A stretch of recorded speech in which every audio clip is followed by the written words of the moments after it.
नमस्कार दोस्तों, आप सभी का BK स्टडी 88 में स्वागत है। आज की इस वीडियो में हम लोग पढ़ने वाले हैं BPSC ज्योग्राफी अध्याय 3 बिहार एक समग्र अध्ययन बुक का नाम है, उसमें अध्याय 3 जिसका नाम है भौगोलिक संरचना ज्योग्राफिकल स्ट्रक्चर। चलिए अध्याय 3 स्टार्ट करते हैं। इससे पहले आप सभी से आग्रह है कि अगर चैनल पर पहली बार आए हैं तो कृपया करके चैनल को सब्सक्राइब कर दें, वीडियो को लाइक कर दें और वीडियो को अपने दोस्तों के साथ साझा करें। चलिए स्टार्ट करते हैं बिना समय गंवाते हुए। बिहार की भौगोलिक स्थिति के बारे में हम लोग जानने का प्रयास करते हैं। पहले बिहार गंगा के समृद्ध मैदानी भाग के मध्य भाग में बसा हुआ पूर्वी भारत में अवस्थित एक प्रमुख राज्य है।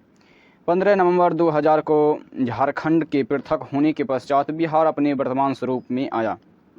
बिहार राज्य कर्क रेखा के उत्तर में स्थित इसका भौगोलिक विस्तार 24 डिग्री 20 मिनट 10 सेकंड से 27 डिग्री 31 मिनट 15 सेकंड उत्तरी अक्षांश तथा 83 डिग्री 19 मिनट 50 सेकंड से 88 डिग्री 17 मिनट 40 सेकंड पूर्वी देशांतर के मध्य स्थित हैं। बिहार की आकृति ज्यामितीय दृष्टि से लगभग आयताकार रेक्टेंगुलर हैं। बिहार का कुल क्षेत्रफल 94,163 वर्ग किलोमीटर है। इसका विस्तार उत्तर से दक्षिण 345 किलोमीटर तथा पश्चिम से पूर्व 483 किलोमीटर है। क्षेत्रफल की दृष्टि से बिहार का भारत में 13वां स्थान है, जो भारत के कुल क्षेत्रफल का लगभग 2.86% है। 2011 की जनगणना के अनुसार बिहार राज्य की जनसंख्या 10,40,99,452 है, जो भारत की कुल जनसंख्या का 8.58% है। जनसंख्या की दृष्टि से बिहार देश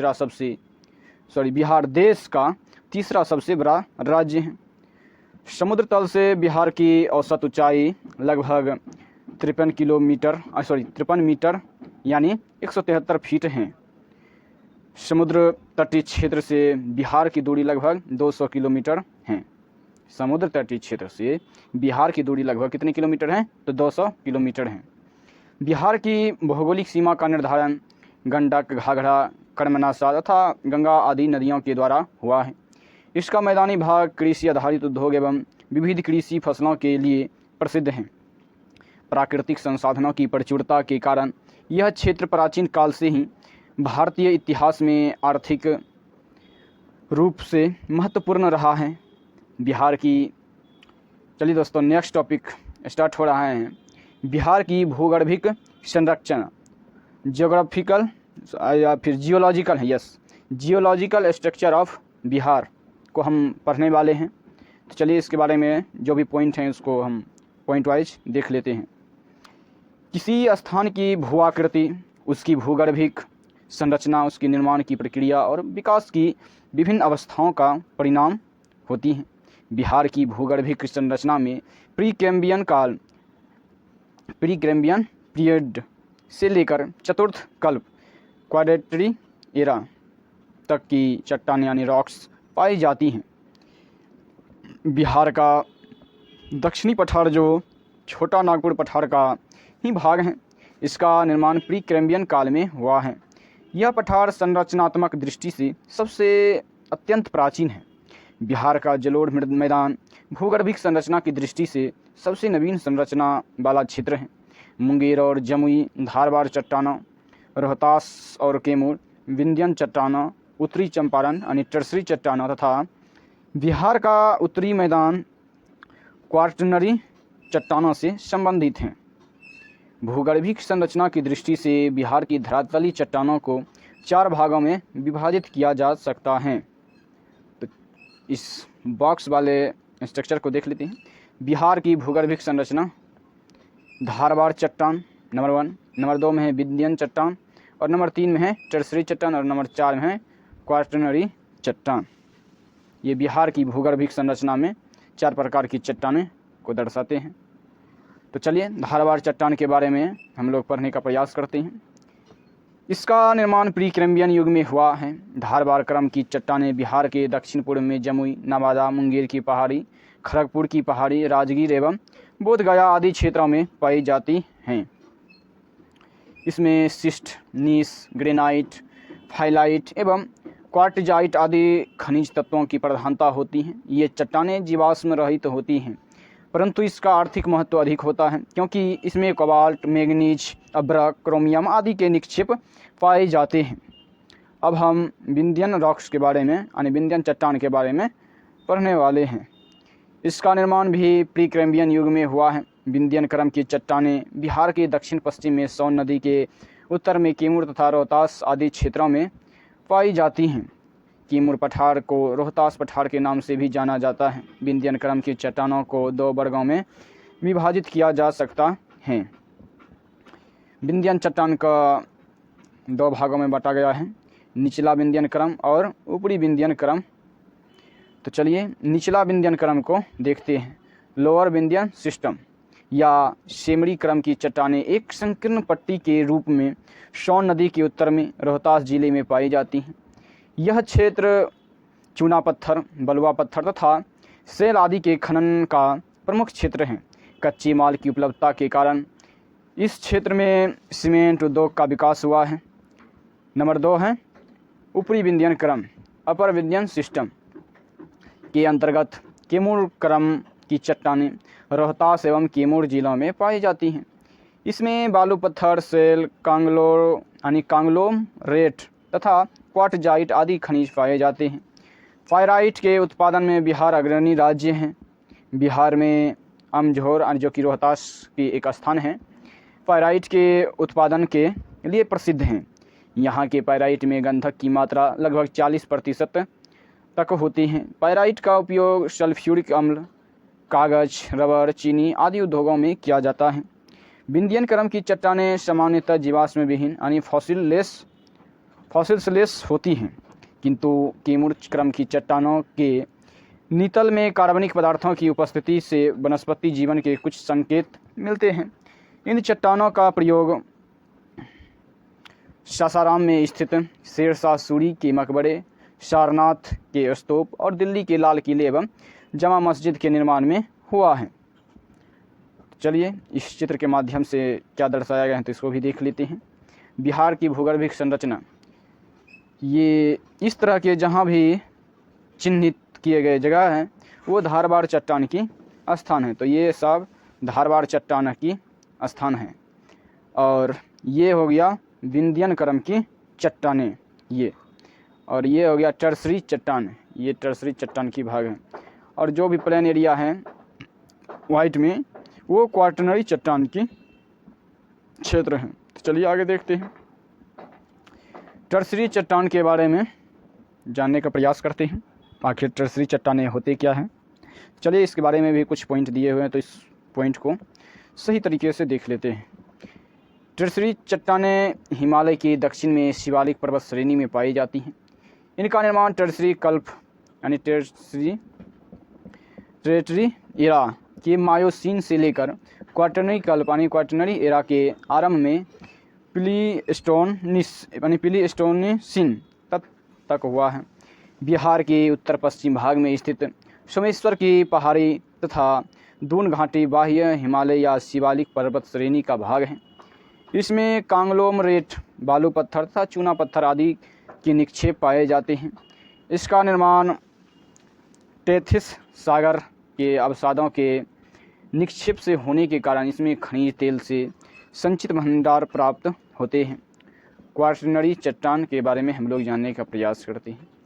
क्वाटरनरी चट्टानों का विकास प्लीस्टोसिस तथा होलोसिन काल में हुआ है। गंगा के मैदान का निर्माण प्रायद्वीपीय पठार और हिमालय के मध्य एक द्रोणीनुमा गर्त में टेथिस सागर के अवशेष तथा गंगा और उसकी सहायक नदियों द्वारा लाए गए अवसादों के निक्षेप से हुआ है। बिहार का मैदान गंगा के मैदान का ही एक भाग है। क्वाटरनरी कल्प की चट्टानें परतदार होती हैं, जिनका निर्माण वर्तमान में भी जारी है। इसका निर्माण जलोढ़, बालू, बजरी, पत्थर और कांग्लोमरेट से बनी चट्टानों से हुआ है। यह अत्यंत मंड ढाल वाला मैदान है। इसकी गहराई 1000 मीटर से 1500 मीटर के मध्य है। यद्यपि कहीं कहीं इससे अधिक गहराई भी पाई जाती है। बिहार की भौतिक संरचना के बारे में हम लोग जानने का प्रयास करते हैं। Physical structure of Bihar. Bihar राज्य को एक मैदानी भूभाग के रूप में जाना जाता है। यहाँ पर पर्वत, पठार, झील, दलदल तथा मैदान आदि लगभग सभी प्रकार की भू आकृतियाँ पाई जाती हैं। बिहार के उत्तर पश्चिम में शिवालिक पर्वत श्रेणी, मध्य में बिहार का विशाल मैदान तथा दक्षिण का संकीर्ण पठारी क्षेत्र भू आकृतिक विविधता उत्पन्न करते हैं। बिहार की भौतिक संरचना का निर्माण अलग अलग युगों में विभिन्न प्रकार की चट्टानों से हुआ है। भौतिक संरचना या उच्चावच के आधार पर बिहार को 3 प्राकृतिक प्रदेशों में विभाजित किया जा सकता है, जो इस प्रकार हैं। बिहार की भौतिक संरचना को 3 पार्ट में डिवाइड किया गया है, तो तीनों पार्ट को हम एक एक करके देखेंगे। तो पहला पार्ट है शिवालिक का पर्वत क्षेत्र, और दूसरा पार्ट है बिहार का मैदानी क्षेत्र, और तीसरा पार्ट है दक्षिण का संकीर्ण पठारी क्षेत्र। तो चलिए एक एक करके इसको देखते हैं। शिवालिक का पर्वत क्षेत्र के बारे में हम लोग पहले पढ़ने का प्रयास करते हैं। शिवालिक माउंटेन रेंज बिहार के उत्तर पश्चिम भाग में लगभग 932 वर्ग किलोमीटर में शिवालिक पर्वत श्रेणी का विस्तार है। इस पर्वत क्षेत्र की औसत ऊंचाई 80 से 850 मीटर तक है तथा स्थानीय उच्चावच के आधार पर इसे 3 उपभागों में विभाजित किया गया है। तो शिवालिक का पर्वत क्षेत्र को 3 भागों में बांटा गया है, जो इस प्रकार हैं। सोमेश्वर श्रेणी, दूसरा है हराहा घाटी या दून घाटी, और तीसरा है रामनगर दून की पहाड़ी। सोमेश्वर श्रेणी को हम लोग पहले देखते हैं। सोमेश्वर रेंज के बारे में देखते हैं। यह बिहार की सबसे उत्तरी श्रेणी है। इसका विस्तार पश्चिम में त्रिवेणी नहर से पूर्व में भिखनाठोड़ी धर्रे तक है। इसकी लंबाई 75 किलोमीटर तथा चौड़ाई 5 से 6 किलोमीटर है। इसका शीर्ष भाग बिहार को नेपाल से अलग करता है, यानी सेपरेट करता है किसको? बिहार को नेपाल से। इसकी सर्वोच्च चोटी 874 मीटर, जिस पर सोमेश्वर किला अवस्थित है।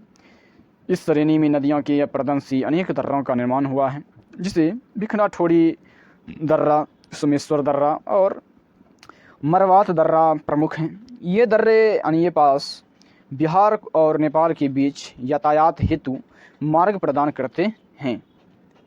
और नंबर 2 में है हराहा घाटी या दून घाटी के बारे में हम लोग जानने का प्रयास करते हैं। सोमेश्वर श्रेणी तथा रामनगर दून के मध्य स्थित घाटी को हराहा नदी घाटी या दून घाटी कहते हैं, जिसकी लंबाई लगभग 24 किलोमीटर है। रामनगर दून की पहाड़ी को भी हम देख लेते हैं।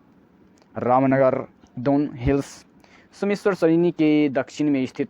इसकी लंबाई 32 किलोमीटर तथा चौड़ाई 8 किलोमीटर है। इसका कुल क्षेत्रफल 214 वर्ग किलोमीटर है। इसकी अधिकतम ऊंचाई संतपुर के निकट 240 मीटर है। बिहार का मैदानी क्षेत्र, प्लेन्स रीजन ऑफ बिहार को हम लोग देखने वाले हैं। बिहार के मैदानी क्षेत्र को पॉइंट वाइज किया गया है, तो इसको भी देख लेते हैं। बिहार का मैदानी क्षेत्र उत्तर में नेपाल से लेकर दक्षिण में छोटा नागपुर पठार की उत्तरी सीमा तक विस्तृत है। इसका लगभग 95% भाग मैदानी है, जो गंगा तथा उसकी सहायक नदियों द्वारा लाए गए अवसादों के निक्षेप से निर्मित है। इसका क्षेत्रफल लगभग 90,650 किलोमीटर है तथा समुद्र तल से इसकी औसत ऊंचाई 60 से 120 किलोमीटर नहीं है, मीटर है। इस मैदान का ढाल सर्वत्र एक समान है एवं धीमा है, जो 6 सेंटीमीटर प्रति किलोमीटर है। पश्चिम में इस मैदान की चौड़ाई पूर्व से की अपेक्षा अधिक है तथा इसका ढाल पश्चिम से पूर्व की ओर है। गंगा नदी के मैदान को 2 भागों में विभाजित करती है। बिहार का मैदानी क्षेत्र, उत्तर बिहार का मैदान और दक्षिण बिहार का मैदान। तो चलिए इसको एक एक करके देख लेते हैं। उत्तर बिहार का मैदान यानी नॉर्थ बिहार प्लेन्स को हम देखते हैं। इसका क्षेत्रफल 56,980 वर्ग किलोमीटर है, जो राज्य के 32.77% क्षेत्र पर विस्तृत है। यह हिमालय की तराई क्षेत्र से प्रारंभ होकर दक्षिण में गंगा नदी तक विस्तृत है। इस मैदान का निर्माण गंगा एवं उसकी सहायक नदियों कोसी, बागमती, बूढ़ी गंडक तथा घाघरा आदि के द्वारा लाए गए अवसादों के निक्षेप से हुआ है। इसका ढाल उत्तर से दक्षिण की ओर मंद तथा उत्तर पश्चिम से दक्षिण पूर्व की ओर अत्यंत मंद है। इसकी औसत ऊंचाई समुद्र तल से 66 मीटर है। चलिए इस मैप के जरिए जो भी इंटेंशन देना चाहते हैं उसको हम देखते हैं। बिहार के प्राकृतिक प्रदेश के बारे में इस मैप में बताया गया है। तो बिहार के इस वाले भाग को सोमेश्वर श्रेणी कहते हैं, शिवालिक श्रेणी कहते हैं। आप लोकेशन को थोड़ा पैनी निगाहों से देखें, उसको हम पढ़ते जा रहे हैं। आप सही तरीके से उसको हो सके तो आपके पास अगर बिहार का मैप हो तो उसको भी आप वहाँ पर नोट या हाईलाइट कर सकते हैं। आपके पास हाईलाइट होगा ऐसा मैं आशा करता हूँ। ये तराई क्षेत्र है, ये रामनगर दून श्रेणी है, गंडक, कोसी, दोआब, मिथिला क्षेत्र ये गंडक हैं, घाघरा, गंडक, दोआब क्षेत्र ये है। ये घाघरा हो गया और ये गंडक हो गया। इन दोनों के बीच के क्षेत्र को घाघरा, गंडक, दोआब कहते हैं। ये कोसी हो गया और ये महानंदा नदी हो गया, और दोनों के बीच के क्षेत्र को कोसी, महानंदा, दोआब कहते हैं। ये मगध का मैदान हो गया और ये गंगा हो गया। ये भोजपुर का मैदान हो गया, ये कैमूर का पठार हो गया और ये दक्षिण का पठारी क्षेत्र है, और ये खड़गपुर की पहाड़ियाँ हैं। चलिए आगे देखते हैं। ऐसा मैं आशा करता हूँ कि आप इसको सही तरीके से समझ गए होंगे। चलिए आगे देखते हैं। दो नदियों के मध्य स्थित क्षेत्र को दोआब यानी दोआब कहते हैं। इस मैदान को नदियों ने विभिन्न दोआब क्षेत्रों में विभाजित किया है जो निम्नवत हैं: महानंदा, कोसी दोआब, कोसी गंडक दोआब तथा गंडक घाघरा दोआब। इस मैदान में नदी विसर्पण, रिवर मेंडरिंग के कारण गोखुर झीलों यानी अन्य नाम चोर या छारण या मन का निर्माण हुआ है। देखिए, चोर, छारण या मन ये सब एक ही नाम का हैं, यानी इसको कुछ भी कहकर हम पुकार सकते हैं, का निर्माण हुआ। तथा इन नदियों के मध्य बाढ़ग्रस्त क्षेत्रों में बड़े बड़े दियारा आइलैंड अपनी विशिष्ट क्षेत्रीय विशेषताएं रखते हैं। उत्तरी बिहार का मैदान गंडक, कोसी और महानंदा आदि नदियों द्वारा लाई गई रेत और मिट्टी से निर्मित जलोढ़ पंख यानी एल्यूवल फैन का क्षेत्र है, जहां पर ये नदियां प्रवाह मार्ग बदलती रहती हैं। उत्तर बिहार के मैदान का विस्तार भागलपुर, सहरसा, पूर्णिया, सारण, गोपालगंज, मधुबनी, सिवान, पूर्वी चंपारण तथा पश्चिमी चंपारण, दरभंगा तथा मुजफ्फरपुर जिलों में है। क्षेत्रीय भिन्नता यानी रीजनल वर्जन के आधार पर इस मैदान को 4 भागों में विभाजित किया गया है। कौन कौन से भाग हैं तो उसको हम देख लेते हैं। उत्तर बिहार के मैदान को 4 भागों में विभाजित किया गया है, जो इस प्रकार हैं: भाबर या उपतराई क्षेत्र, बांगर भूमि, खादर भूमि और चोर या मन, ये 4 भागों में विभाजित किया गया है। सभी को एक एक करके देख लेते हैं। भाबर या उपतराई क्षेत्र यानी भाबर और सबतराई रीजन, यह शिवालिक पर्वत श्रेणी के दक्षिण में एक संकीर्ण चौड़ी पट्टी के रूप में पश्चिम से पूर्व तक विस्तृत है। इसका विस्तार उत्तर बिहार के 7 जिलों किशनगंज, अररिया, सुपौल, मधुबनी, सीतामढ़ी, पूर्वी चंपारण तथा पश्चिमी चंपारण में है। इसके दक्षिण में उपतराई क्षेत्र विस्तृत है, जो कि एक दलदली क्षेत्र है। पूर्वी क्षेत्र में वर्षा की अधिकता के कारण इसका विस्तार पश्चिम की अपेक्षा पूर्व में अधिक हुआ है। बांगर को देखते हैं। यह पुरानी जलोढ़ से निर्मित उच्च भूमि का क्षेत्र है। बांगर भी बाढ़ का मैदान है, किंतु इसका निक्षेप खादर की भांति प्रतिवर्ष नहीं होता है। कैल्शियम कार्बोनेट की उपस्थिति के कारण इस मृदा में कंकरों की अधिकता पाई जाती हैं। इसका विस्तार उत्तर पश्चिम बिहार के मैदानी भागों में पाया जाता है। खादर के बारे में देखते हैं। नदियों के द्वारा लाए गए नवीन जलोढ़ के निक्षेप को खादर कहते हैं। इसका सर्वाधिक विस्तार कोसी तथा गंडक नदियों के मध्य हुआ है। प्रतिवर्ष आने वाले बाढ़ के कारण रेत की नवीन परतों का निक्षेप होने से इसकी उर्वरता अत्यधिक होती है। इसमें बालू, रेत, पंख एवं चिकनी मिट्टी के निक्षेप पाए जाते हैं। इस क्षेत्र में नदियों के विसर्पण के फलस्वरूप छारण झील या गोखुर झील तथा दियारा भूमि यानी रिवर आइलैंड का निर्माण हुआ है, जिसमें राधोपुर दियारा द्वीप प्रमुख हैं। चौड़ या मन के बारे में हम लोग जानने का प्रयास करते हैं। बिहार के उत्तरी मैदान में प्राकृतिक रूप से जलमग्न निम्न भूमियाँ पाई जाती हैं, जिन्हें चौड़ या मन कहा जाता है। बिहार के पूर्वी चंपारण में बहादुरपुर तथा सुंदरपुर और चौड़ तथा पश्चिमी चंपारण का लखनी चौड़ प्रमुख हैं। चौड़ या मन के बारे में हम लोग जानने का प्रयास करते हैं। यह क्या है? यह मुख्य रूप से गोखुर या छारण झीलें होती हैं। इनका निर्माण नदियों के मार्ग परिवर्तन से होता है। मन के मुख्य उदाहरण पिपरा मन, सिमड़ी मन, माधोपुर मन तथा टटेड़ी मन आदि हैं। ये गहरे एवं मीठे जल के प्रमुख स्रोत होते हैं। इनका उपयोग मत्स्य पालन, सिंचाई, पक्षी विहार, पर्यटन तथा मखाना उत्पादन आदि के लिए किया जाता है। बिहार के उत्तर पूर्व के निम्न भूमि क्षेत्रों में भारत का लगभग 90% मखाना का उत्पादन किया जाता है। दक्षिण बिहार का मैदान, साउथ बिहार प्लेन्स के बारे में हम लोग जानने का प्रयास करते हैं। इसका क्षेत्रफल 33,670 वर्ग किलोमीटर है, जो राज्य के 19.36% भाग पर विस्तृत है। इसका विस्तार गंगा नदी के दक्षिण से लेकर छोटा नागपुर पठार के उत्तरी भाग तक है। इस मैदान की चौड़ाई पश्चिम से पूर्व की ओर घटती जाती है। इसका निर्माण बिहार के दक्षिण में स्थित पठार एवं पहाड़ियों से होकर बहने वाली नदियों द्वारा लाई गई बलुई मिट्टी के निक्षेप से हुआ है।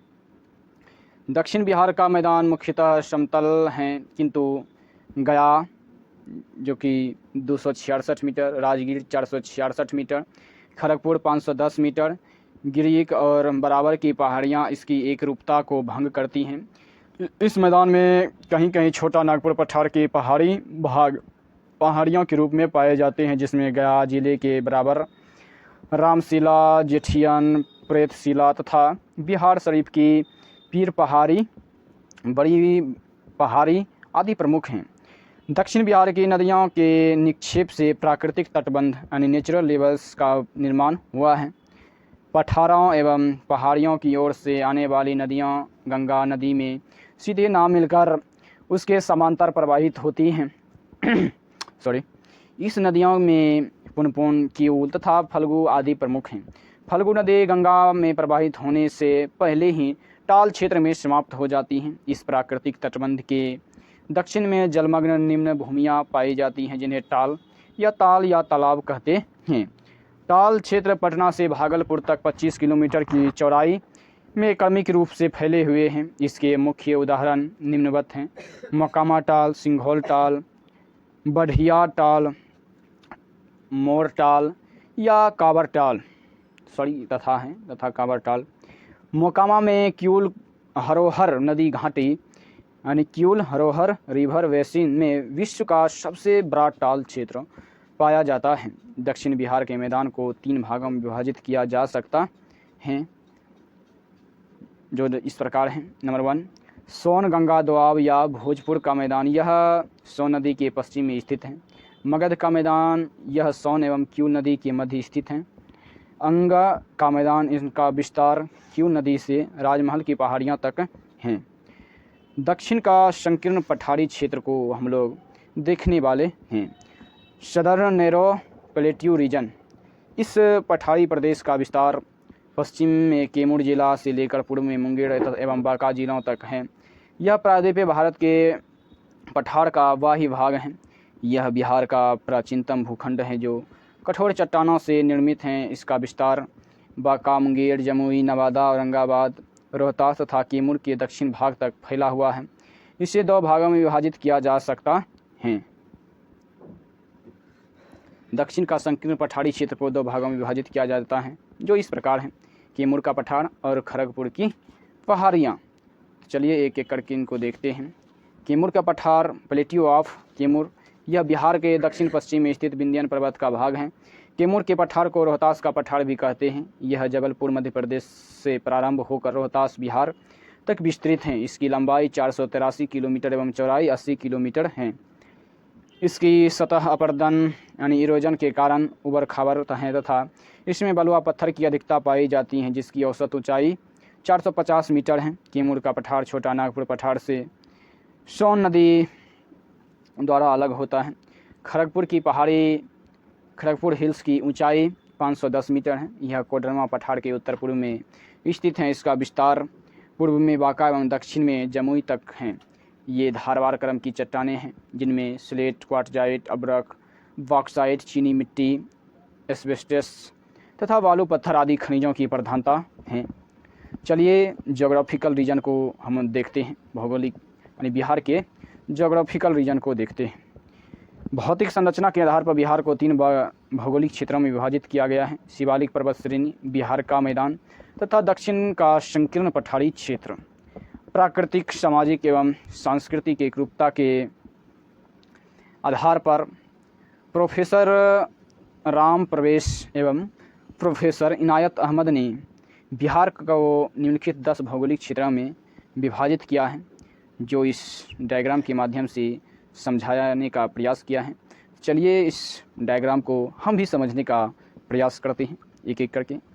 Number 1 Ghaghara Gandak Doab, number 2 Kosi Mahananda Doab, number 3 Son Kiul Doab, number 4 Terai प्रदेश, 5 में है कैमूर पठार, 6 में है कोसी गंडक दोआब, 7 में है कर्मनासा सोन दोआब, 8 में है पूर्व मध्य बिहार का मैदान और 9 में है गंगा दियारा क्षेत्र, 10 में है अभ्रक प्रदेश। 10 भौगोलिक क्षेत्रों में प्रोफेसर राम प्रवेश एवं प्रोफेसर इनायत अहमद ने बिहार को बांटा है। तो चलिए दोस्तों, आज यहीं तक रहने देते हैं। तो आप सभी से आग्रह है कि अगर चैनल पर पहली बार आए हैं तो कृपया करके चैनल को सब्सक्राइब कर दें, वीडियो को लाइक कर दें और वीडियो को अपने दोस्तों के साथ साझा कर दें। अगर आप इसका PDF चाहते हैं या फिर इससे जुड़े टेस्ट लगाना चाहते हैं तो आप टेलीग्राम चैनल को ज्वाइन कर सकते हैं। टेलीग्राम पर जाकर के BK स्टडी 88 को सर्च करेंगे तो टेलीग्राम चैनल आ जाएगा, या फिर हम टेलीग्राम चैनल का लिंक डिस्क्रिप्शन बॉक्स में दे देंगे। तो आप सभी से कल मिलते हैं नेक्स्ट वीडियो में, नेक्स्ट डे। जय हिंद,